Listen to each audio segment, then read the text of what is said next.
Hi, I'm Graham, welcome to Man vs Film. This is going to be a movie review for Mr. Holmes. Man vs Film.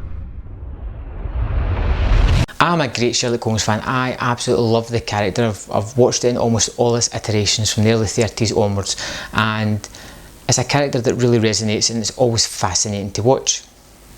So when I see that Bill Condon is reuniting with his Gods and Monsters star Sir Ian McKellen in a Sherlock Holmes movie, my interest was already piqued. But this is a very different Sherlock Holmes story. In this movie, Sherlock Holmes is retired. He is 93 and he doesn't see himself living for much longer. He's got Alzheimer's, he's struggling to remember certain things, but what he does know is that his very last case was something so traumatic that it forced him to stop working as a detective. And the movie is about him struggling to remember the details of that case, trying to solve it again to see if he can figure out why it was so tragic that it made him give up the job that he loved. In the story, Watson has already left him and he's on his own. So the movie has flashbacks. He's got his current life as he lives by the sea with his housekeeper and her son. Flashbacks to when he was actually working on this case several years prior. All throughout this, you've got a man who is renowned as one of the greatest minds of all time, and he is struggling to deal with day-to-day facts, remembering people's names, remembering small details. The doctor knows that he's beginning to lose his mind, and for someone that relied on it so profusely, it's a traumatic effect on Holmes. Now, I found Mr. Holmes to be an absolute revelation of a movie, something that was really truly enjoyable, something that I sat down in the middle of blockbuster season and get lost in the absolute fantastic plot of the movie.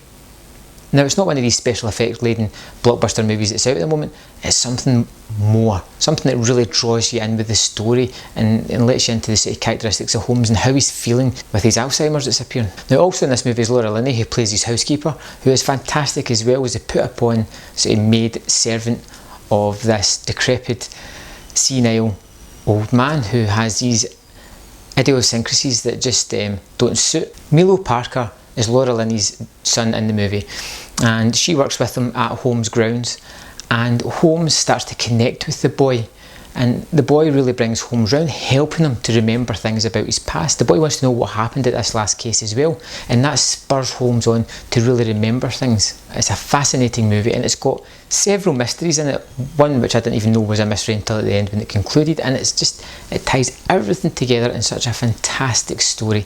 I was really moved by Holmes, and I thought it was a really masterful film. In this summer about blockbusters, Holmes is a marvellous movie to just go and indulge yourself with, and I urge that you do go and see it. It probably won't be around the cinemas long with the slate of blockbusters that's coming out, but it's something to be revered and something that's to be really enjoyed.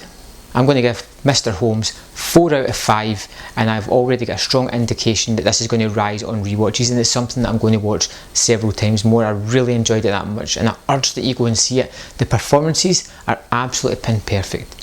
So Ian McKellen is fantastic as Holmes, both as a 60-year-old and as a 93-year-old. Although it's a movie about a character, it does have a plot as well, and it's got these mysteries that need solved, and it ties them all together in such a neat little bow, and it has some real emotional core to it. Mr. Holmes is something that should not be missed on the big screen and should definitely be seen as soon as you can. I will see you next time on Man vs Film.